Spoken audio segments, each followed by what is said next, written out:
Welcome back to వార్తలు వాస్తవాలు. ఇవాళ వార్తలు వాస్తవాల్లో మనతో ఉన్నారు బీఆర్ఎస్ పార్టీ సీనియర్ నాయకులు డాక్టర్ దూదిమెట్ల బాలరాజు యాదవ్ గారు అండ్ రాజకీయ విశ్లేషకులు సీనియర్ జర్నలిస్టు పిట్టల రవీందర్ గారు. నమస్తే అండి, వెల్కమ్ టు వార్తలు వాస్తవాలు.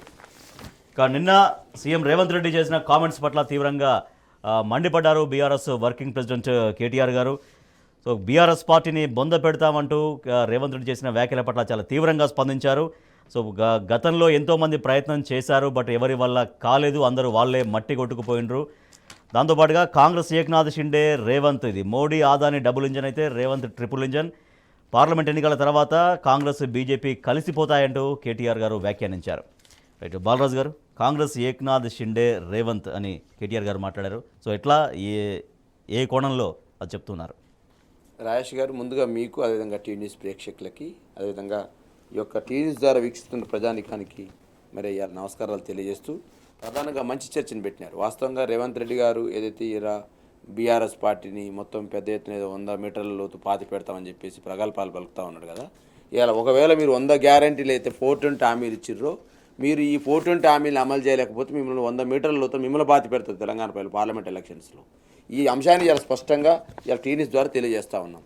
ఇలా అనేక మంది ఈ రేవంత్ రెడ్డి లాంటి వాళ్ళు ఈయన పిల్లకాకిన ఈయన కంటే ముందు తయారు చేసిన పెద్ద కాకులు ఉన్నారు. చంద్రబాబు నాయుడు లాంటి వాళ్ళు, అనేక మంది ముఖ్యమంత్రులు బీఆర్ఎస్ పార్టీని, టీఆర్ఎస్ పార్టీని, కేసీఆర్ నాయకత్వాన్ని, తెలంగాణ ఉద్యమాన్ని కిల్ చేద్దామని అనేక సార్లు ప్రయత్నించినారు. కానీ ఎక్కడ కూడా బీఆర్ఎస్ పార్టీ కానీ, ఆ రోజున ఉద్యమ నాయకత్వం కానీ, కేసీఆర్ కానీ, టీఆర్ఎస్ పార్టీ ఎక్కడ కూడా బొంద పెట్టబడలే. వాళ్ళే బొందలో పడ్డారు తప్ప ఎవరు కూడా బొంద పెట్టబడలే. కాబట్టి అలా అనేక రకాల ప్రగల్భాలు పలుకుతూ లండన్లో పోయి రాజకీయాలు చేయడం కాదు. నువ్వు పోయింది దావోస్కు పెట్టుబడుల కోసం పోయినావు. పెట్టుబడులు ఎలా తీసుకురావాలని ఆలోచన చేయాలి తప్ప తెలంగాణ ప్రభను విదేశాల్లో కూడా మచ్చ తీసుకొచ్చే ప్రయత్నం చేస్తూ ఉన్నారు. అక్కడ పోయి రాజకీయాలు ఏంటి? నువ్వు పోయింది ఎందుకు? ఏ ఉద్దేశంతో పోయినావు? అక్కడ ఇవాళ ప్రభుత్వం పడిపోద్దని చెప్పేసి నీ ప్రభుత్వంలో అనేక మంది ఈయన ఏకనాథ్ షిండే అయితే ఆయన ప్రభుత్వం కూడా అనేక మంది ఉన్నారు. నెంబర్ 2 నెంబర్ 1 చెప్పేసి నేను రెవెన్యూ శాఖ మంత్రి, నేనే నెంబర్ 2 అని ఒక ఆయన అంటాడు. నేను డిప్యూటీ సీఎం, నేను రేపు కాబోయే ముఖ్యమంత్రిని ఒక ఆయన అంటాడు. అదేవిధంగా నేను గతంలో డిప్యూటీ సీఎంగా పనిచేసినా నేనే రేపు కాబోయే నెంబర్ 2 అని ఒక ఆయన అంటాడు. ఈ నెంబర్ 2లు నివారించడం కోసమే దావోసు పర్యటన ఉన్నట్టుంది తప్ప పెట్టుబడుల కోసం ఉన్నట్టు లేదు. ఇలా నెంబర్ 2 నెంబర్ 1 కావాలని చెప్పి సమీక్షలండి. అదే డిసెంబర్ 10 సమీక్ష సమావేశం ఒక మంత్రి నిర్వర్తిస్తాడు. అదే జనవరిలో ఒక 2-3 సమావేశాలు ఇంకో మంత్రి నిర్వర్తిస్తాడు. ఈ విధంగా సమావేశాల పట్ల క్లారిటీ లేదు, సమీక్షల పట్ల క్లారిటీ లేదు, అభివృద్ధి పట్ల క్లారిటీ లేదు, అమలు చేయే కార్యక్రమాల పట్ల క్లారిటీ లేదు. ఎంతసేపు పదవి కాపాడుకోవడం, పదవిని ఎట్లా తీసుకోవడం అనే ఆలోచనతో ఇలా ఇష్టం వచ్చినట్టు కేసీఆర్ గారి పైన, టీఆర్ఎస్ పార్టీ గత ప్రభుత్వం పైన, బీఆర్ఎస్ పార్టీ పైన ఏది పడితే అది మాట్లాడుతూ ఉన్నారు. ఇవాళ ఖచ్చితంగా రేవంత్ రెడ్డి గారిని కాంగ్రెస్ పార్టీ నమ్మట్లేదు అనడానికి కారణం ఏంటంటే ఇవాళ పెద్ద ఎత్తున గతంలో మోదీ గారి దగ్గర పోయినప్పుడు ఇవాళ డిప్యూటీ సీఎం కూడా అండి, బీహార్లో కూడా డిప్యూటీ సీఎం ఉన్నాడు అక్కడ, తేజస్వి యాదవ్. నితీష్ కుమార్ ఎప్పుడు కూడా డిప్యూటీ సీఎం తేజస్వి యాదవ్ ఎండబెట్టుకొని పోలే. మరి నిన్నగాక మొన్న పోయినటువంటి ఏదైతే మోదీ దగ్గర పోయినప్పుడు ఎందుకు బట్టి విక్రమార్క పంపినారు? వాస్తవానికి ఒక్కరికే ఖరారైంది. వాస్తవంగా రేవంత్ రెడ్డి పర్యటన ఒకటే ఖరారైంది. తర్వాత కాంగ్రెస్ పార్టీ రేవంత్ రెడ్డి నమ్మతలేదు కాబట్టి బట్టి విక్రమార్క ఎండ దూలింది. మళ్ళీ రీసెంట్గా అమిత్ షా దగ్గర పోయినప్పుడు మళ్ళీ ఉత్తమ్ కుమార్ ఎండ పెట్టుకుని పోవడం జరిగింది. కాబట్టి ఇలా కాంగ్రెస్ పార్టీ రేవంత్ రెడ్డి నమ్మతలేదు. ఎప్పుడో తీసుకెళ్లి భారతీయ జనతా పార్టీకి దీన్ని అంటగడతారనే ఆలోచన విధానం ఇలా కాంగ్రెస్ పార్టీ హైకమాండ్లో ఉంది. కాబట్టి రేవంత్ రెడ్డి పూర్తిగా నమ్మట్లే అనే ఒక విషయాన్ని ఇలా టీవీస్ ద్వారా ప్రజలకు తెలియజేస్తా ఉన్నాం. అదే క్రమంలో రాజేష్ గారు నేనేమంటున్నంటే ఇవాళ రేవంత్ రెడ్డి గారిని ఇవాళ నమ్మట్లేదు అనడానికి కారణాలు ఏంటంటే మొన్న ఏదైతే అంతకుముందు ఏం చెప్పినారండి, ఇవాళ జాతీయ నాయకత్వం అంతా కూడా రాహుల్ గాంధీ ఏం చెప్తా ఉన్నారు, ఇవాళ అదానీ మోదీ కలిసి మొదాని అయినారు. ఇవాళ 13 లక్షల కోట్ల రూపాయలు భారతదేశానికి రావాల్సిన సొమ్ముని ఇవాళ అదాని సంస్థలకు అప్పచెప్పారని చెప్పేసి పెద్ద ఎత్తున రాహుల్ గాంధీ కాంగ్రెస్ పార్టీ జాతీయ నాయకత్వం విమర్శ చేసింది. నిన్నగాక మొన్న మణిపూర్లో ఏదైతే ఈ జోడో యాత్ర ప్రారంభించినప్పుడు విలేకరులు అడిగినారు, ఇలా ఏం మాట్లాడేటప్పుడు ఏం మాట్లాడినారు, దేశంలో ఉన్నటువంటి భారతీయ జనతా పార్టీ ముఖ్యమంత్రులు అందరూ కూడా ఇవాళ అదానికి మోకరిల్లుతున్నారు అని చెప్పినారు. వెంటనే ఒక విలేకరు అడిగినారు, అయ్యా మరి భారతీయ జనతా పార్టీ ముఖ్యమంత్రులను మాట్లాడుతూ ఉన్నారు, నీ కాంగ్రెస్ పార్టీ ముఖ్యమంత్రి రేవంత్ రెడ్డి ఇలా అదానికి మోకరిల్లి సాల్వాలు కప్తా ఉన్నాడు, దావోసులోను చట్టపట్టకు తిరుగుతుందని చెప్పి అడగడం జరిగింది. వెంటనే రాహుల్ గాంధీ దగ్గర సమాధానం లేదు. నిన్నగాక మన చిదంబరం అదే ఏఐసిసి కార్యాలయంలో ఫస్టకు రేవంత్ రెడ్డి ఫస్టకు దాన్ని కట్ చేయలేకపోయినారు. అదేవిధంగా సుప్రియా శ్రీనాథ్ అనేటువంటి ఒక మహిళ ఏఐసిసి నాయకురాలు కూడా, ఆమె కూడా చెప్పే పరిస్థితి లేదు. కాబట్టి ఇవాళ పెద్ద ఎత్తున అదానితోని దోస్తనం చేసి, అంబానీతోని దోస్తనం చేసి ఇవాళ మోదీని మెప్పించే ప్రయత్నం, అమిత్ షాని మెప్పించే ప్రయత్నం. మోదీని అక్కడ సాలో కప్పినాడు, కరానాథాన్ని వచ్చేసి ఇక్కడ కలిసినాడు.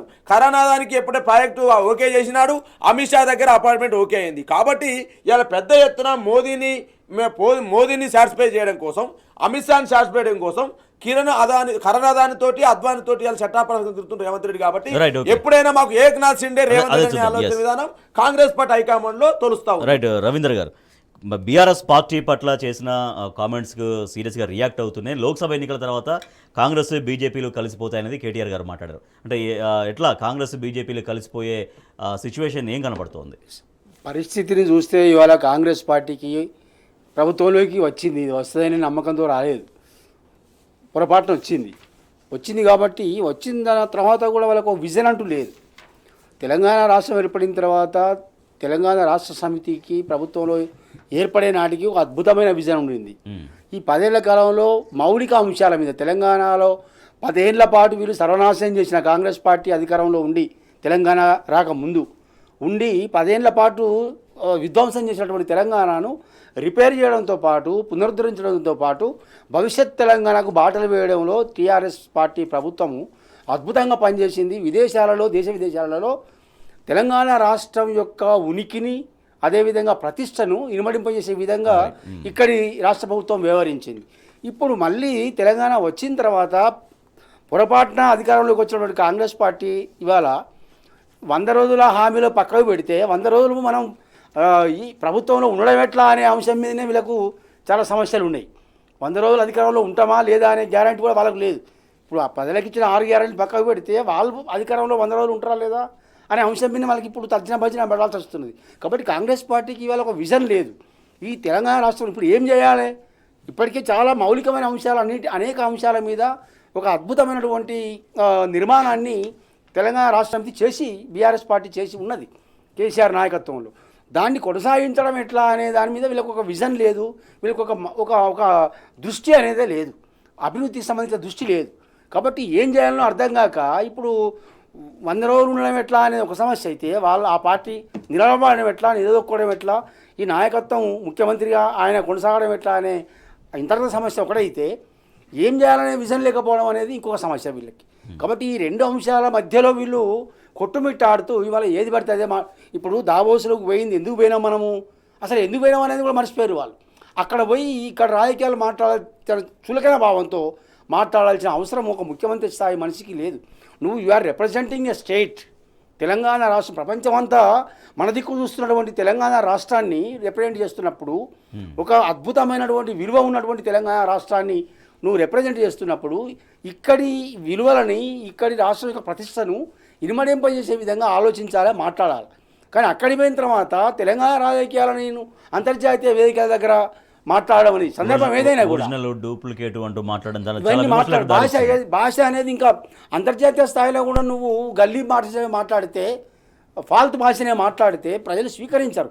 కాబట్టి ఇవన్నీ కూడా కేవలం 100 రోజులు కూడా కాలేదు ఇంకా. ఇప్పుడు మీరు రాబోయే ఎన్నికలలో మిత్రులు చెప్పినట్టుగా తెలంగాణ ప్రజలు ఇవాళ కాంగ్రెస్ పార్టీని కేవలం 100 రోజులు 2 నెలలు కూడా కాలేదు, ఇంకా 2 నెలలు కూడా కాకముందే అప్పుడే ప్రజల్లో ఒక నిరసన భావం బాగా తీవ్ర స్థాయిలో వ్యక్తమవుతున్న పరిస్థితి కనబడతా ఉన్నది. దానికి మీరే అజ్జం పోస్తూ ఉన్నారు. ఇక దానికి మళ్ళీ వీళ్ళు కూలగొడతారు, వాళ్ళు కూలగొడతారు, మీరే ఇటుకెళ్ళి తీసేస్తారు కదా, కోటి పునాదులకి వెళ్ళి పీకెత్తారు. మీకు పునాది లేకుండా నిలబడరు. నిన్న సాగునీటి కోసం ములుగు జిల్లా వెంకటాపురం మండలం చిరుతపల్లి ప్రధాన రహదారిపైన పలు గ్రామాల రైతులు రాస్తారోకో చేశారు. ఆ ఫోటో కూడా మనం చూస్తున్నాం. ఇప్పుడు మళ్ళీ మన పాత రోజులు వస్తున్నాయి. తప్పకుండా కాంగ్రెస్ పార్టీ ఉన్న రోజులలో కుండలు పట్టుకొని మన కరెంటు కోసము, నీళ్ళ కోసము ఏ విధంగా ఇప్పుడు ఇలా వ్యవసాయ రంగంలో రైతు బంధు కోసము ఏ విధంగా అయితే బాధలు మొదలయ్యాయి కదా ప్రజలకు, వాళ్ళ అనుభవంలోకి వస్తున్నాయి. తెలంగాణ రాష్ట్ర బీఆర్ఎస్ పార్టీ అధికారంలో ఉన్నప్పుడు ప్రజల అనుభవంలో ఏముంది అని అంటే ప్రభుత్వం మీద ఆధారపడి బతకవచ్చు, మనం జీవించవచ్చు, అభివృద్ధి చెందవచ్చు అనే ఆశలు ఉండేది. ఇవాళ ఈ పార్టీ అధికారంలోకి వచ్చినాక మళ్ళీ మనం పూర్వకాలంలోకి వెళ్ళిపోతున్నాము అనేటువంటి పురాతన కాలంలో వెనుకపోతున్నాము, తెలంగాణ వెనుకకు నెట్టవేయబడుతున్నది అనేటువంటి అభిప్రాయానికి ప్రజలు తక్కువ టైంలోనే వచ్చేసినారు. బాలరాజు గారు, నిన్న కేటీఆర్ గారు ప్రజలకు ఒక పిలుపు కూడా పీసీసీ అధ్యక్షుడిగా ఉన్న సమయంలో రేవంత్ రెడ్డి గారు నెక్స్ట్ మంత్ మేము అధికారంలోకి వస్తున్నాం, కరెంటు బిల్లు ఎవరు కట్టొద్దని చెప్పారు. సో ఆల్రెడీ ఒక డిసెంబర్ అయిపోయింది, మళ్ళీ జనవరి కూడా అయిపోతుంది. కాబట్టి జనవరి బిల్లులు ఎవరు కరెంటు బిల్లు కట్టొద్దు, ఆ బిల్లు అన్నింటినీ సోనియా గాంధీ గారికి పంపించండి అనేది నిన్న కేటీఆర్ గారు ప్రజలకు ఇచ్చిన పిలుపు. ఇప్పుడు రాజేష్ గారు ప్రధానంగా ఏదైతే దావోస్ పర్యటనకు సంబంధించి ఒక అంశాన్ని మీకు గుర్తు చేసి ఇలా JSW ఎనర్జీ, అదేవిధంగా వెబ్ నెట్వర్క్, అదేవిధంగా O9 సొల్యూషన్స్, గోద్రేజ్ అనే కంపెనీలు గతంలోనే కేటీఆర్ గారి నాయకత్వంలో ఒప్పందాలు చేసుకున్నాయి. ఆల్రెడీ పెట్టుబడులు పెడతామని చెప్పేసి ఆల్రెడీ ఒప్పందాలు అయిపోయిన తర్వాతకి మళ్ళీ వాటితో సంతకాలు పెట్టేసుకొని మళ్ళీ ఏదో కొత్తగా తెచ్చినటువంటి అయితే నాటకం ఆడుతూ ఉండరో ఇదంతా కూడా ఒక డ్రామాగా తయారైంది కాంగ్రెస్ పార్టీ సంబంధించిన నాయకత్వం, రేవంత్ రెడ్డి నాయకత్వంలో. కాబట్టి ఒకవైపు ఏమో దావోస్ పర్యటనకి వెళ్ళేసి తెలంగాణ ప్రతిష్టను దిగజారుతూ ప్రవాస భారతీయుల మధ్య దగ్గర మాట్లాడడం అనేది ఇంకొక భాగం అయితే, వచ్చిన పెట్టుబడులనే మళ్ళీ మేమేదో కొత్తగా తీసుకొచ్చిన చెప్పడం ఇంకో భాగం అయితే, ఇవాళ తెలంగాణలో జరుగుతున్న తతంగం ఏంది, నువ్వు ఉభయం దావోస్లో పర్యటనలో ఉన్నావు. ఇక్కడ తెలంగాణలో ప్రజలందరూ కూడా ఇవాళ దళిత బంధు లబ్ధిదారులు మాకు దళిత బంధు రావట్లేదని చెప్పేసి వారు ఆందోళన చేస్తూ ఉన్నారు. గృహలక్ష్మి లబ్ధిదారులు అయ్యో మాకు ఇల్లులు తొలగించారని చెప్పేసి వాళ్ళు ఆందోళన చేస్తూ ఉన్నారు. ఇలా రాష్ట్ర వ్యాప్తంగా ఉన్న 82,000 మంది 43,750 రూపాయలు, ఇలా 82,000 మంది యాదవ్ కుర్మ సోదరులు ఇలా సుమారు 350 కోట్ల నుంచి 400 కోట్లు ఇలా కలెక్టరేట్ అకౌంట్లో కట్టి అయ్యో మాకు ఎప్పుడు గొర్రె యూనిట్స్ అని చెప్పేసి వాళ్ళు ఆందోళన చేస్తూ ఉన్నారు. ఒకవైపు 200 రూపాయల 200 యూనిట్ల కరెంటు కోసం ఇలా గృహ సంబంధించిన వినియోగదారులు ఎదురు చూస్తూ ఉన్నారు. ఇలా గృహ వినియోగదారులకు సంబంధించి 200 యూనిట్లు ఫ్రీ కరెంట్ ఇస్తామన్నారు. ఫ్రీ కరెంట్ సంబంధించి మరి రెంటర్స్ కూడా అడగాలి కదా. ఇవాళ రెంటర్స్ ఎవరైతే ఉన్నారో మరి ఓనర్కి ఇస్తావా, రెంటర్కి ఇస్తావా, సమస్య ఉంది. ఇవాళ రైతు భరోసా నిధులు ఎట్లయితే కౌలు రైతు కూలికి ఎట్లా ఇస్తావు, అదేవిధంగా అసలు రైతుకి ఎట్లా ఇస్తావు అనేటువంటి ఒక ఆందోళన ఎట్లయితే ఉందో, ఇక రెంటెడ్గా ఉన్నటువంటి 200 యూనిట్లు వాడుకున్నటువంటి పేద రెంటర్స్ ఎవరైతే ఉన్నారో, కిరాయికి ఉన్నటువంటి కిరాయిదారులు ఎవరైతే ఉన్నారో మరి కిరాయిదారులకు ఇస్తావా, ఓనర్కి ఇస్తావా అనే సమస్య కూడా తేలాడుతూ ఉంది. అదేవిధంగా వీళ్ళ యొక్క ప్రజాపాలన దరఖాస్తులు ఇంకోటి అంశం ఉంది. రాజేష్ గారు పెద్ద ఎత్తున ఉద్యమకారులకు ఏదో చేస్తాం, పొడుస్తాం, 250 గజాలు ఇస్తామని చెప్పేసి మాట్లాడినారు. ఆ 250 గజాలకు సంబంధించి ఒక పరిశీలన ఏంటి, నీ సమీక్ష ఏంటి? అసలు ఉద్యమంలో పాల్గొన్న వాళ్ళని ఎట్లా గుర్తించగలుగుతావు? ఉద్యమంలో పాల్గొన్న వాళ్ళైతే ఒకవేళ పాల్గొన్న వాళ్ళకి లేకపోతే ఎఫ్ఐఆర్కి ఇస్తావా, కేసులు ఉన్న వాళ్ళకి ఇస్తావా, జైలు పోయిన వాళ్ళకి ఇస్తావా? ఈ అంశాలను స్పష్టంగా ఏది కూడా ప్రజాపాలన దరఖాస్తులో స్పష్టత లేదండి రాజేష్ గారు. ఇలా ఆన్లైన్ యుగంలో క్యూ లైన్లు పెట్టేసి ఇలా ఆధార్ కేంద్రాల వద్ద క్యూ లైన్లు, ఇత్తనాల కేంద్రాల వద్ద క్యూ లైన్లు, ఎరువుల కేంద్రాల వద్ద క్యూ లైన్లు, సర్పంచ్ కార్యాలయాల వద్ద క్యూ లైన్లు. ఇది ఆన్లైన్ యుగంలో కాంగ్రెస్ పార్టీ తెచ్చింది. కాంగ్రెస్ పార్టీ వచ్చింది, మార్పు తీసుకొచ్చింది. ఏం మార్పు తీసుకొచ్చింది? క్యూ లైన్ల మార్పు తీసుకొచ్చింది. రవీంద్ర గారు, ప్రచార సభలో కాంగ్రెస్ పార్టీ అప్పుడు చాలా ఆకర్షణీయంగా ఇచ్చినటువంటి హామీ 200 యూనిట్స్ వరకు ఎవరైతే కరెంటు వాడుకుంటున్నారో వాళ్ళు కరెంటు బిల్లు కట్టాల్సిన పని లేదు, అధికారంలోకి రాగానే నెక్స్ట్ మంత్ అని చెప్పారు.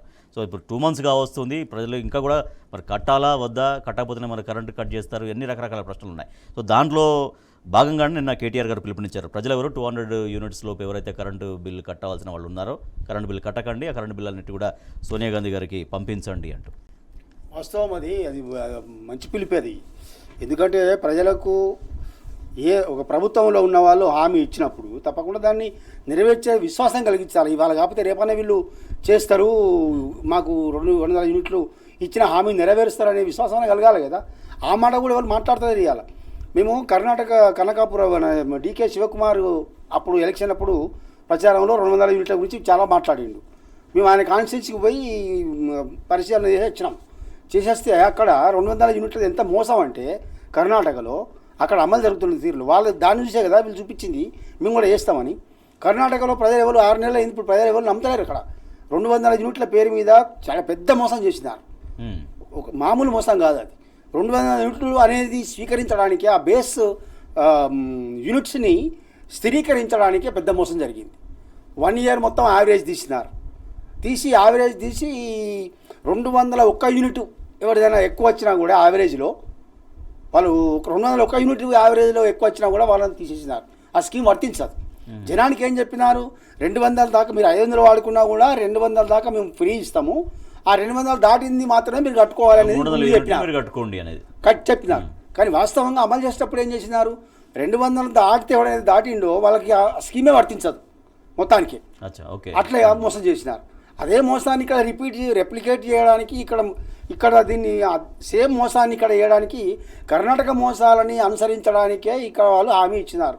కాబట్టి ఆచరణలో అది సాధ్యమైందా కాదా అని రేపు వాళ్ళు ఒక విధి విధానాలని రూపొందించుకుంటే తప్ప ప్రజలకు క్లారిటీ రాదు. ఇంతవరకు ఆ ప్రయత్నమే జరగలేదు. కర్ణాటకలో అనుభవాలు చూస్తున్నాం మనం. ఇలా రాజకీయంగా ఎంత గందరగోళ స్థితి ఉన్నది కర్ణాటక రాష్ట్రంలో కాంగ్రెస్ పార్టీది, అధికారంలో ఉన్న పార్టీది అనేది. అది ఇంకో 4 నెలలు ఉంటుందా, 3 నెలలు ఉంటుందా, 6 నెలలు కాలేదు. 6 నెలల తర్వాతనే ఇప్పుడే అది కూలిపోయే స్థితిలో అంతర్గతంగా కుమ్మిలాట్లు మొదలైనవి. ఈ హామీల అమలు విషయంలో అక్కడ ఇచ్చిన 5 హామీలు అంతకంటే ఒక ఎక్కువ 6 హామీలు ఇచ్చినారు ఇక్కడ. సో 200 యూనిట్ల హామీ విషయంలో వీళ్ళు ఇప్పటికైనా కూడా ఒక ఎక్సర్సైజ్ చేయాలి. కాబట్టి ప్రజల్లో విశ్వాసం కలిగించడానికి గత ప్రభుత్వం గురించి మాట్లాడడం పబ్లిక్ కన్ఫ్యూజ్ అవుతున్నారు, అది కట్టాలా వద్దా, మరి ఎట్లాగో కట్టొద్దని గతంలో పిలుపునిచ్చారు కాబట్టి గవర్నమెంట్ నుంచి ఏమైనా స్టేట్మెంట్ రావాల్సినటువంటి అవసరం ఉందా? ఈసారి కట్టండి లేదా కట్టొద్దు అని ఏదో ఒకటి స్వయంగా ఇవాళ ముఖ్యమంత్రిగా కుర్చీలో అధికారంలో కూర్చున్నటువంటి రేవంత్ రెడ్డి గారే స్వయంగా అనేక మీటింగ్లలో చెప్తున్నారు. ఆ పార్టీ అధినేత్రినే అధికారికంగా చెప్పింది. వాళ్ళు ఇంత పట్టుదలతో హామీ ఇచ్చినప్పుడు, ప్రజలను నమ్మించినప్పుడు, ఓటు దండుకొని అధికారంలోకి వచ్చినప్పుడు తప్పనిసరిగా దాని గురించి ఆలోచించాల్సిన బాధ్యత వాళ్ళకు ఉన్నది. ప్రజలు కట్టొద్దనే పిలుపు సహేతుకమైన పిలుపు, అది తప్పనిసరిగా. ఎందుకు అంటే వాళ్ళే చెప్పారు కదా కట్టొద్దని, మనం చెప్పడం కాదు, వాళ్ళు చెప్పిన దాన్ని మనం గుర్తు చేస్తున్నాము. మనం కొత్తగా చెప్తలేము, మనమే రెచ్చగొడుతున్నాం అనేది మాట్లాడడం చాలా తప్పది. రెచ్చగొడుతున్నది మాట్లాడింది ఎవరు అంటే ఎన్నికల టైంలో ఓట్ల కోసము మీరు మాట్లాడినారు. దాని వల్ల అధికారంలోకి వచ్చారు కాబట్టి దాన్ని అమలు చేసేదానికి ఏం ప్రయత్నం చేస్తున్నారో ప్రజలు నమ్మించండి ముందుగా. ఆ ప్రయత్నం కూడా చేస్తున్నారు కదా మీరు. కాబట్టి తప్పనిసరిగా బీఆర్ఎస్ పార్టీ తన స్టాండ్గా చెప్పాల్సి వస్తుంది. అది స్థితి మీరే కల్పిస్తున్నారు. బాలరాజ్ గారు, సో హామీల అమలు విషయానికి సంబంధించి కరెంటు బిల్లు విషయంలో చాలామంది కన్ఫ్యూజ్ అవుతున్నారు. ఇంకా కూడా కట్టాలా మరి వద్దా, కట్టకపోతే మళ్ళీ వచ్చి కరెంట్ కట్ చేయడం, రకరకాల ఇబ్బందులు, మళ్ళీ ఆఫీసుల చుట్టూ తిరగడం, ఇవన్నీ కూడా ఉంటాయి. మరి కడితే మరి మీకు లాస్ అవుతామేమో అనే దాంట్లో కూడా గందరగోళం ఉంది ప్రజల మధ్యలో. ఖచ్చితంగా హామీ ఇచ్చిన వాళ్ళు కాంగ్రెస్ పార్టీ. ఇలా హామీ ఇచ్చినటువంటి వ్యక్తి ఎవరు? పీసీసీ అధ్యక్షుడిగా రేవంత్ రెడ్డి గారు ఇచ్చారు. ఆ పీసీసీ అధ్యక్షుడు హామీ ఇచ్చిన ఆయన ఇలా ముఖ్యమంత్రి అయి కుర్చీలో కూర్చున్నాడు. కాబట్టి ఇలా ముఖ్యమంత్రిగా బాధ్యత ఉంది కదా, హామీ ఇచ్చింది నువ్వే కాబట్టి అమలు చేయాల్సింది బాధ్యత నీ మీద ఉంది కాబట్టి ప్రజలకు స్పష్టత ఇవ్వాల్సింది కూడా ఇలా రేవంత్ రెడ్డి గారు ఇవ్వాలి, కాంగ్రెస్ పార్టీ ఇవ్వాల్సిన అవసరం ఉంది కదా. ఇలా 200 యూనిట్లకు సంబంధించి ఆల్రెడీ డిసెంబర్ మాసం అయిపోయింది, ఇప్పుడు జనవరి మాసం కూడా అయిపోతూ ఉంది. మరి డిసెంబర్ మాసంలో అంటే ఆల్రెడీ మీరు ఇంకెప్పుడే కుదురుకుంటున్నానో చదువుకుంటున్నానో కుర్చీ మీద కూర్చున్నారని చెప్పేసి ప్రజలు వెయిట్ చేశారు. మరి జనవరి మాసంలో ఏమొచ్చింది? జనవరి మాసం ఆల్రెడీ అయిపోతే కొంచెం ఫిబ్రవరి బిల్లు వస్తూ ఉంది. కాబట్టి కట్టాలా కట్టొద్దా, ఒకవేళ కడితే ఎట్లా అని ఆలోచన చేయాలి. ఇంకో అంశం కూడా చెప్తాను నేను, రాజేష్ గారు. అప్పుడే బీఆర్ఎస్ పార్టీ మా మీద దాడి చేస్తూ ఉంది, మేము ఇంకా 45 రోజులు కాలని చెప్పేసి మాట్లాడుతూ ఉన్నారు. మీరు 100 రోజుల పరిమితి మీరే పెట్టుకున్నారు. ఆ 100 రోజులలో 45 రోజులు అయిపోయింది, ఇక మిగిలింది ఇంకా 50 రోజులు కూడా లేదు. మరి 50 రోజులలో ఆల్రెడీ సంక్రాంతి సెలవులు అయిపోయినాయి, ఇప్పుడు ఆల్రెడీ జనవరి 26 వచ్చేసింది. కాబట్టి రేపో మాపో పార్లమెంట్ సంబంధించిన నోటిఫికేషన్ వచ్చే అవకాశం ఉంది. ఎప్పుడు మీరు అమలు చేస్తారో అడగాల్సిన బాధ్యత మాకు బీఆర్ఎస్ పార్టీగా ప్రధాన ప్రతిపక్షం మా మీద లేదా? ఓకే, అది గోనియండి. మీకు మీరు డెడ్లైన్ పెట్టుకున్నారు కదా, డిసెంబర్ 9వ తారీఖు రోజు మా అభిమాన నాయకురాలు సోనియా గాంధీ జన్మదినము. ఆ సోనియా గాంధీ జన్మదినం రోజు మేము ప్రభుత్వంలోకి రాగానే ఎమ్మటే సంతకం పెట్టేస్తాం, 6 గ్యారంటీలకు చట్టబద్ధ ఇస్తాం మొదటి క్యాబినెట్లో అన్నారు. అది మోసం చేసినారు. డిసెంబర్ 9వ తారీఖు అండి. ఇప్పుడు మా అభిమాన నాయకుడు కేసీఆర్ గారి యొక్క జన్మదినం రోజు రక్తదానము, అన్నదానము, ఇంకో కార్యక్రమం చేస్తాం ఆయన ఒక పేరు పెంచే విధంగా. మరి మీ అభిమాన నాయకురాలు సోనియా గాంధీ జన్మదినం రోజు ఇచ్చినటువంటి హామీకే దిక్కు లేదు అంటే సోనియా గాంధీనే మోసం చేసినటువంటి కాంగ్రెస్ పార్టీ నాయకులు ఈ రేవంత్ రెడ్డి ప్రజలు మోసం చేయలేరా అంటున్నాను నేను. డిసెంబర్ 9వ తారీఖు నాడు ఆగండి, మీరు సోనియా గాంధీ జన్మదినం రోజు మీ సంతకం పెడతా, రైతు భరోసా నిధులు థింగ్ అని పడతాయని అన్నారు. అందుకే సోనియా గాంధీ గారికి పంపమంటున్నారా బిల్లులు? అందుకనే ఇవాళ మేము ఏమంటున్నామంటే, ఇవాళ సోనియా గాంధీ జన్మదినం సందర్భంగా ఏదైతే మీరు అనేక హామీలు ఇచ్చినారో హామీలు అమలు చేయాలి. కాబట్టి మేము ఏమంటున్నాం, మీరు కడుతున్నారు కదా. ఆ రోజు రేవంత్ రెడ్డి కూడా సభలో చెప్పినారు సార్, ఏమని చెప్పినారు? ఒకవేళ మీరు 200 రేపు కాంగ్రెస్ పార్టీ అధికారంలోకి వస్తుంది, ఎవరు కూడా 200 యూనిట్ల బిల్లు ఎవరు కట్టొద్దని చెప్పింది సార్. 200 యూనిట్ల బిల్లు కట్టకపోతే ఎవరు కడతారని చెప్పి సోనియా గాంధీ కడతాన్నారు. అందుకని ఇవాళ ఫోటో ఇవాళ మేము అందరూ తపాలాలు వేస్తూ ఉన్నాం, పోస్ట్ బాక్స్లో పంపుతాను, సోనియా గాంధీ ఇంటికి పంపుతాం, జనపద పంపని చెప్పేసి మా పార్టీ వర్కింగ్ పెట్టి పెట్టినారు. అదేవిధంగా సార్ రైతు భరోసా నిధులు ఎప్పుడు ఉపయోగపడతాయి సార్? సంక్రాంతి లోపల ఇవాళ నారు పోసుకురు సార్, విత్తనాల కోసము, ఎరువుల కోసము, సాగు అవసరాల కోసం రైతుకు ఉపయోగపడతాయి. గతంలో కేసీఆర్ గారు ఎందుకు పెట్టిన రైతు బంధు? రైతు సంబంధించి వడ్డీ వ్యాపారం దగ్గర పోవద్దు, మిత్తిలు తెచ్చుకోవద్దు, అదేవిధంగా రైతు యొక్క ఏదైతే ఆర్థిక పరిస్థితి బాగుండదు కాబట్టి మళ్ళీ మిత్తిలకు తీసుకొచ్చి ఆ మిత్తిలకు తీసుకొచ్చిన అప్పుడు మళ్ళీ ఆ వ్యాపారాలకు కట్టి రైతు ఆహం కావద్దని చెప్పేసి రైతు బంధు పెడితే ఇలా జనవరి అయిపోతుంది, నారు ఎదకొచ్చేసింది, ఇలా నారేసుకుందామంటే కనీసం పెట్టుబడికి సాయం ఇచ్చే పరిస్థితి లేదు. ఎప్పుడు ఇస్తారు మీరు? అంత నారంతా అయిపోయినాక ఆ వ్యవసాయం అంతా అయిపోయినాక ఇస్తావా? అదే క్రమంలో సార్ ఇవాళ రైతు రుణమాఫీ 2 లక్షల రుణమాఫీ సోనియా గాంధీ జన్మదినం రోజు అట్టే చేస్తామన్నారు. రుణమాఫీ చేసిరా సార్? రుణమాఫీ చేయలే. ఇప్పుడు 500 రూపాయల గ్యాస్ సిలిండర్ ఇవ్వైతివి, 2500 రూపాయల మినిమం మహిళలకు సపోర్ట్ ప్రైస్ ఇవ్వైతివి. అదేవిధంగా ఇవాళ రైతు భరోసా నిధులు విడుదల చేయకపోతివి, మొత్తం పాత పథకాలన్నీ తీసేస్తారు. గృహలక్ష్మి తీసేస్తేవి, దళిత బంధు తీసేస్తాంటివి, ఇలా గొర్రెల యూనిట్లు పంచవైతివి. మరి ఏమిస్తావు నువ్వు? ఇలా ఆటో ఏది ఉచిత బస్సు ప్రయాణాన్ని పెట్టినారు సార్. ఉచిత బస్సు ప్రయాణాన్ని పెట్టేసి ఇలా ఆటో కార్మికులు సార్ 8-9 మంది చచ్చిపోయారు సార్. ఇలా ఆటో కార్మిక రంగంలో బతుకుతున్న ఎవరు సార్? తెలంగాణ నిరుద్యోగ పిల్లలు ప్రతి ఊర్లో 10 మంది 5 మంది 10వ తరగతి నుంచి డిగ్రీ చేసిన వాళ్ళు ఆటో కొనుక్కొని బతా ఉన్నారు. ఇలా ఆటో కార్మికుల జీవితాలు ఆగమైపోయినాయి. 12,000 సంవత్సరానికి ఇస్తామన్నావు సార్, ఇంతవరకు ఇచ్చే పరిస్థితి లేదు. ఇలా మేము అడుగుతున్నాం టీ న్యూస్ ద్వారా, ఆటో కార్మికులను ఎట్లా ఆదుకుంటావో చెప్పని చెప్పేసి ఇలా కాంగ్రెస్ ప్రభుత్వాన్ని డిమాండ్ చేయడం మా తప్ప. ఇలా అంటా ఉన్నారు 100 రోజులు కాలేదు, ఒకవైపు కేటీఆర్ ఒకవైపు హరీష్ రావు గారు మమ్మల్ని వాయిస్తున్నారంటే వాయించరా? ప్రజల తరపున అడుగుతా ఉన్నాం, ప్రజలు మమ్మల్ని అడుగుతున్నారు సార్. ఇలా రైతు భరోసా నిధుల కోసము, రైతు రుణమాఫీ కోసం అడుగుతా ఉన్నారు. ఆసరా పింఛన్ ఏమి ఇచ్చినావు సార్? నువ్వు ముసలయ్యకు ముసలవ్వకు పంచాయతీ పెట్టింది కేసీఆర్ అని చెప్పినావు సార్. మరి ముసలయ్యకు ముసలమ్మకు పింఛన్ పెంచుతావా? మళ్ళీ మేము ఇచ్చిన పింఛన్ 2,000 ఇస్తా ఉన్నావు, 4,000 ఎడిపోయినా అడుగుతా ఉన్నారు. కాబట్టి ఇలా తులం బంగారం కోసం చూస్తున్నాను. ఇంకోటి చెప్తాను నేను, ఇలా పెళ్ళిళ్ళు చేసుకొని ఆడపిల్లలంతా అయ్యో రేవంత్ రెడ్డి ఎప్పుడు ఇస్తారు తులం బంగారం అని చూస్తా ఉన్నాడు. తులం బంగారం ఏమవుతుంది, 500 గ్యాస్ ఇవ్వవుతుంది, 2,500 రూపాయలు మహిళకు ఇవ్వవుతుంది, ఉచిత బస్సు ప్రయాణం పెడుతూ మహిళల మధ్యలో కొట్లాట పెడుతుంది, ఆటో రంగాన్ని కుదేలు చేస్తుంది. మరి ఏది నువ్వు చేసింది? తెలంగాణకు రేవంత్ రెడ్డి వచ్చింది ఏం చేసిండంటే ఆన్లైన్ యుగంలో క్యూ లైన్లు పెట్టిండు, ఆధార్ కేంద్రాల వద్ద పడగాపులు కాపిస్తా ఉన్నాడు, ఇవాళ ఎరువుల కేంద్రాల వద్ద పడగాపులు కాయిస్తా ఉన్నాడు. ఆల్రెడీ కరెంటు ఒకసారి కొటేషన్ వస్తుంది, కరెంటు పోగానే అరే కాంగ్రెస్ వచ్చింది కదా కరెంటు పోయిందని చెప్పేసి ఒక కొటేషన్ వస్తా ఉంది ఇవాళ. కాబట్టి ఇటువంటి దుస్థితి రేవంత్ రెడ్డి నాయకత్వంలో వచ్చింది. కాబట్టి ప్రజలారా మీరు ఆలోచన చేయండి, కేసీఆర్ కంటే ముందు కేసీఆర్ తర్వాత ఏం జరుగుతుందో ఆలోచించండి. కేఆర్ఎంబీకి ప్రాజెక్టుల్ని అప్పగిస్తామంటూ తెలంగాణ ప్రభుత్వం సంతకం చేస్తే అది తెలంగాణకు శరాఘాతమే అంటూ బీఆర్ఎస్ పార్టీ చాలా తీవ్రంగా మండిపడుతుంది. ఒకవేళ కనుక రాష్ట్రం ఆ మినిట్స్ పైన సంతకం చేయకుండా ఉంటే వెంటనే అఖిలపక్షాన్ని ఢిల్లీకి తీసుకెళ్లాలి, కేంద్రాన్ని నిలదీయాలి అనేది బీఆర్ఎస్ పార్టీ రాష్ట్ర ప్రభుత్వాన్ని డిమాండ్ చేస్తూ ఉంది. రవీందర్ గారు, కేఆర్ఎంబీకి ప్రాజెక్టులు మొత్తం అప్పగిస్తే ఇక వాటర్ పైన కరెంటు పైన టోటల్గా అసలు ఏమీ పెత్తనం అధికారం రాష్ట్ర ప్రభుత్వానికి ఉండదు. కాబట్టి వాటిని కాపాడుకోవాల్సినటువంటి అవసరం ఖచ్చితంగా ఉందనేది బీఆర్ఎస్ పార్టీ చేస్తున్నటువంటి డిమాండ్. సో అది ఎట్లా దీన్ని ఒక తెలంగాణ రాష్ట్ర ప్రయోజనాల రీత్యా ఎట్లా దీన్ని కాపాడుకోవాల్సిన అవసరం ఉంది?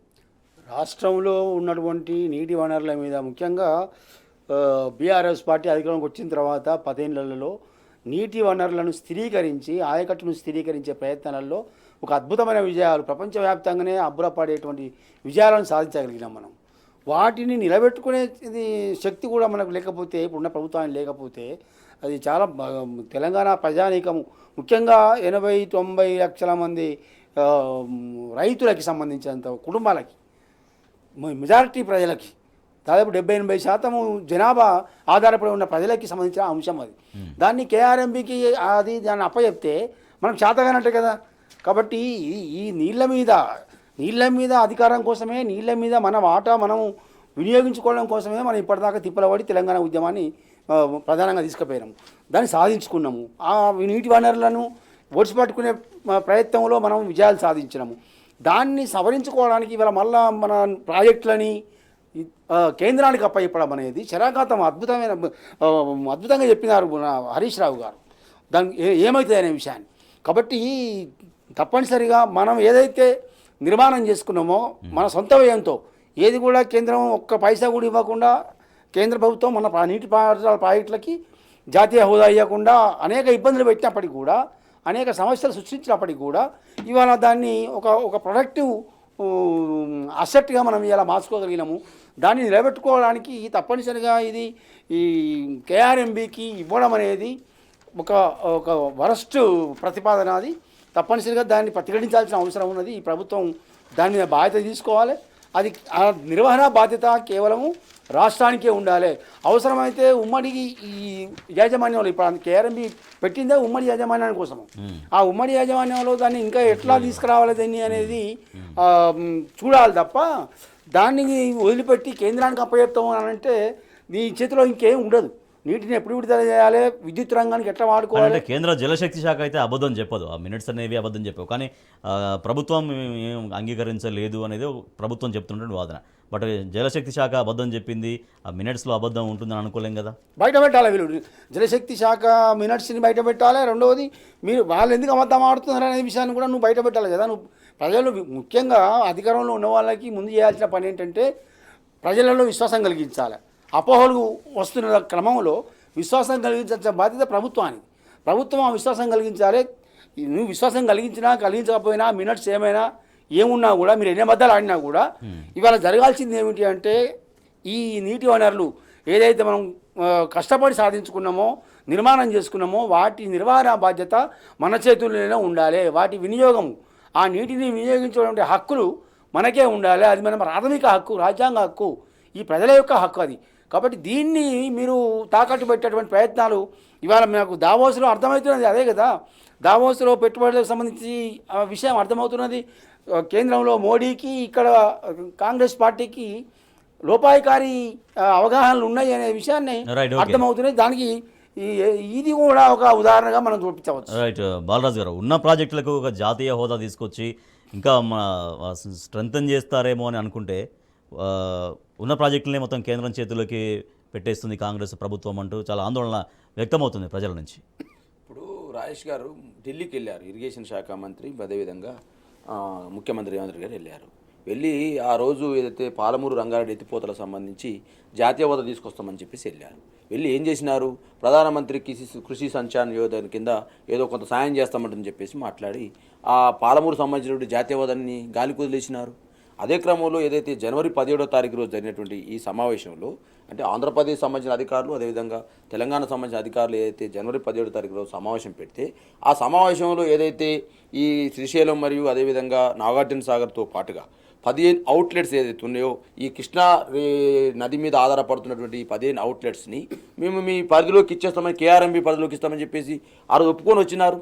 ఇలా కేంద్ర జలశక్తి శాఖ ఏం చెప్పింది, మినిట్స్ని బయటపెట్టింది. మీరు ఆ రోజు ఒప్పుకొని పోయినారు, ఈ కేఆర్ఎంబీ పరిధిలోకి ఇవ్వమని చెప్పేసి మీరు చెప్పినారు, మళ్ళీ ఇంకో రకం మాట మాట్లాడుతుందని చెప్పేసి ఇలా అడిగే పరిస్థితి ఉన్నది. రెండు రాష్ట్రాలు ఆంధ్రప్రదేశ్ తెలంగాణ ఆంధ్రప్రదేశ్ సంబంధించి మరియు రెండు రాష్ట్రాలకు సంబంధించినటువంటి ఏదైతే ఆధీనంలో అయితే కృష్ణా సంబంధించిన పరిధిలో ఉన్నటువంటి ప్రాజెక్టులన్నీ కూడా కేఆర్ఎంబీ పరిధిలోకి మేము ఇచ్చేస్తామని చెప్పేసి ఒప్పుకొని వచ్చినారు. మినిట్స్ వారు బయట పెట్టినారు. మళ్ళీ ఇలా సన్నాయి నొక్కులు మాట్లాడుతూ ఉన్నారు, గత ప్రభుత్వం ఏం చేయలేదని చెప్పేసి మాట్లాడుతున్నారు. ఏదైతే జూన్ 15వ తారీఖు రోజు 2015లో ఆ రోజు ఉన్నటువంటి ముఖ్యమంత్రి కేసీఆర్ గారు మీరు ఎట్టి పరిస్థితుల్లో మాకు సంబంధించి బచావత్ ట్రిబ్యునల్ కావచ్చు, అదేవిధంగా బిజినెస్ కుమార్ ట్రిబ్యునల్ కావచ్చు, మా సంబంధించిన నీటి వాటాను తేల్చండి, అసలు మా నీటి వాటాను తేల్చకుండా ఎట్టి పరిస్థితుల్లో మేము ఒప్పుకోమని చెప్పేసి ఆ రోజు జూన్ 15వ తారీఖు 2015లో కేసీఆర్ గారు ఘంటాపదంగా ఆ రోజున కేంద్ర ప్రభుత్వాన్ని చెప్పినారు. మీరేం చేసినారు, ఇలా మా చేతులు ఎత్తే పాలమూరు రంగారెడ్డి జాతీయ మీద చేతులు ఎత్తేసినారు. అదేవిధంగా ఇలా కృష్ణా సంబంధించినటువంటి దాన్ని ఏదైతే నీటి సంబంధించిన వనరులు ఉన్నాయో ఆ వనరులన్నీ కూడా మీ కేంద్రం ఆధీనంలోకి ఇస్తామని చెప్పేసి అప్పచెప్పొచ్చినారు. ఇలా కాబట్టి వీళ్ళకు స్పష్టత లేదండి, అసలు కృష్ణా వాటర్ని ఎట్లా వాడుకోవాలి, ఎట్లా మనం పక్క రాష్ట్రం సంబంధించిన దాన్ని ఎట్లా మనం వారి నుంచి మనం ఎట్లా తెచ్చుకోవాలనే ఆలోచన లేదు వీళ్ళకు. ఏమైనా కూడా పదవులు కాపాడుకోవడము, వాళ్ళ మంత్రి పదవులు కాపాడుకోవడము, అదేవిధంగా నిత్యం ఒక అపాదం నేర్చుకురండి, అమలు చేసే విధానం మర్చి ఏమైనా అపాదాలు వేసే పని చేశారు. ఇంకో ఆప్షన్ కూడా ఇస్తున్నారు బీఆర్ఎస్ పార్టీ నుంచి కాంగ్రెస్ ప్రభుత్వానికి, ఒక ఆప్షన్ కూడా, ఒక అవకాశం కూడా ఇస్తున్నారు.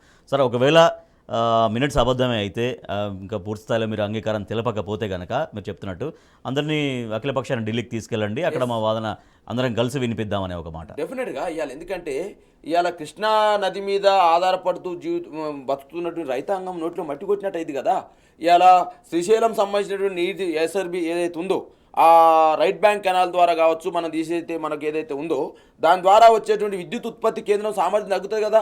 ఇలా విద్యుత్ ఉత్పత్తి కేంద్రాలకు దెబ్బతింటాము, విద్యుత్ ఉత్పత్తి కాదు, అదేవిధంగా నీటి వనరులు తగ్గిపోతాయి, అదేవిధంగా దాని కింద ఉన్నటువంటి నాగార్జున సాగర్ సంబంధించినటువంటి ప్రాజెక్టు సంబంధించినది ఆ నిరుపయోగంగా మారిపోతుంది. కాబట్టి టోటల్గా ఇవాళ మనం గేట్లు ఎత్తాలన్నా దించాలన్నా కూడా ఇలా reverse management, Krishna reverse management దాన్ని పని మీద తీసుకొని పోవాల్సిన పరిస్థితి వస్తుంది. కాబట్టి ఇలా మొత్తం అప్పనంగా కృష్ణా సంబంధించినటువంటి యజమాన్య హక్కుల్ని మొత్తం కూడా కేంద్రానికి అప్పచెప్పేసి మీరేం చేస్తారు, గాడిద పనులు తోతారా మీరు?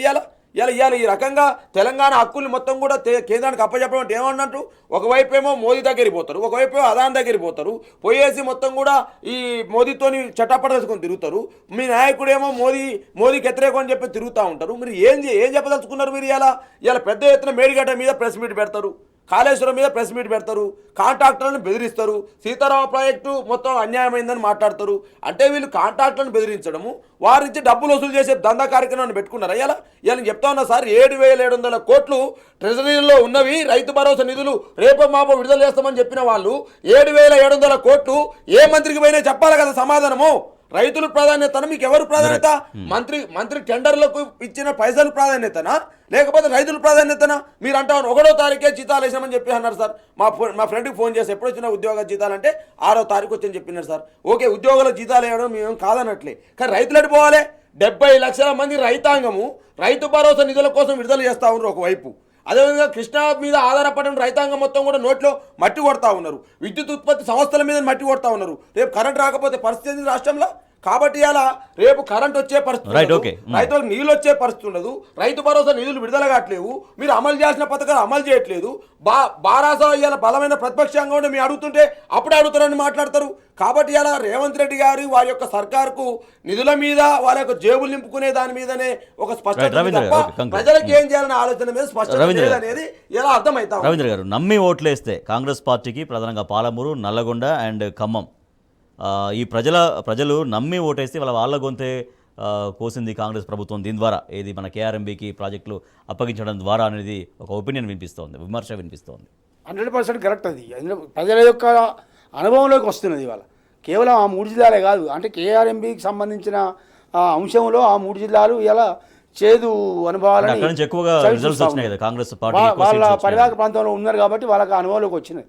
అట్లనే అనేక విషయాలలో ఇప్పటిదాకా మిత్రులు చెప్పిన అనేక విషయాలలో రాష్ట్రంలో ఉన్నటువంటి ప్రతి కుటుంబంలో కూడా ఇవాళ చర్చ జరుగుతున్నది.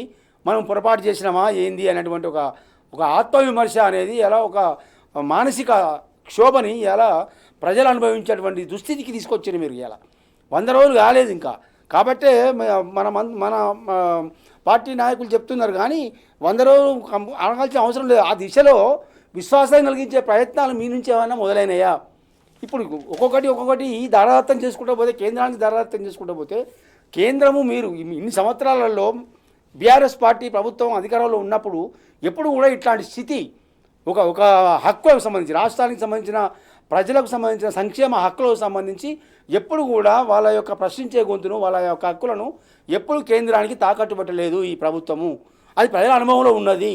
అవసరమైతే కొట్లాడింది, అవసరమైతే తన ప్రయోజనాలను ఇప్పుడు విద్యుత్ మీటర్లు పెట్టేటువంటి దానికి సంబంధించి పదే మాట్లాడుకుంటూ వచ్చినాం. ఇప్పటిదాకా మనము రుణ సౌకర్యము ఆపేసినా కూడా మనము కేంద్రంతో కొట్లాంటిని తప్ప కాంప్రమైజ్ కాలే.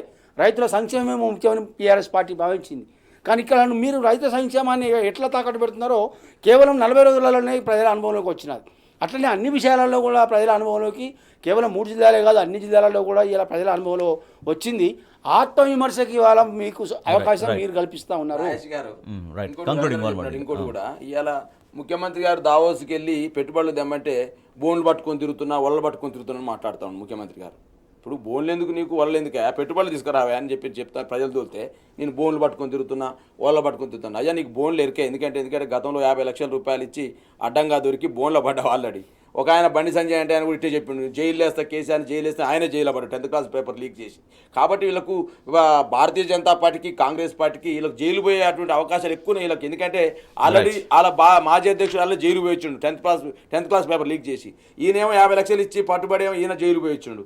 కాబట్టి ఇలా కేసీఆర్ గారి పైన, కేసీఆర్ గారి ప్రభ పైన, కేసీఆర్ గారి యొక్క ప్రభుత్వ అభివృద్ధి కార్యక్రమాల పైన జరుగుతున్నటువంటి ఈ దాడులు ఏదైతే ఉన్నాయో ఈ దాడుల్ని తెలంగాణ సమాజం గమనించాల్సిన అవసరం ఉంది. తెలంగాణ ప్రతిష్టను మసకబారే ప్రయత్నం చేస్తూ ఉన్నారు. ఎవరి ప్రయత్నం చేస్తూ ఉన్నారండి? వీరి యొక్క గురుగారి యొక్క చెప్పు చేతుల్లో ఉండి వారు గురుగారు చెప్పినట్టు మాట్లాడుతూ ఉంటారు రేవంత్ రెడ్డి గారు. కాబట్టి ఇలా సార్ వేమిరెడ్డి నరేందర్ రెడ్డికి మంచి పోస్ట్ అట, అదేవిధంగా మాండవ వెంకటేశ్వరరావు గారు మంచి పోస్ట్ అట. ఎవరు? కాంగ్రెస్ పార్టీ నాయకులు చర్చించుకున్నారు. అసలు కాంగ్రెస్ నాయకులకు పోస్ట్ లేవు, తెలుగు కాంగ్రెస్ నాయకులు. ఇలా కాంగ్రెస్ నాయకులు తెలుగు కాంగ్రెస్ అంటే తెలుగుదేశం నుంచి వచ్చిన కాంగ్రెస్ నాయకులకు ప్రాధాన్యత దొరుకుతుందట. అసలు కాంగ్రెస్ నాయకులు విహెచ్ లాంటి వాళ్ళు, ఇలా కోమరెడ్డి ముఖ్యమంత్రి కాలేకపోయింది, పాపం పట్టికమార్ కాలేకపోయాడు. కాబట్టి అసలు కాంగ్రెస్ నాయకులకి అన్యాయం జరుగుతుంది, తెలుగు కాంగ్రెస్ నాయకులకే పట్టం కడతా ఉన్నారట. Right. Thank you so much doctor Dudimetla Balaraju Yadav గారు. థ్యాంక్ యూ సో మచ్ పిట్టల రవీందర్ గారు. ఇది ఇవాల్టి వార్తలు వాస్తవాలు. చూస్తూనే ఉండండి టీ న్యూస్.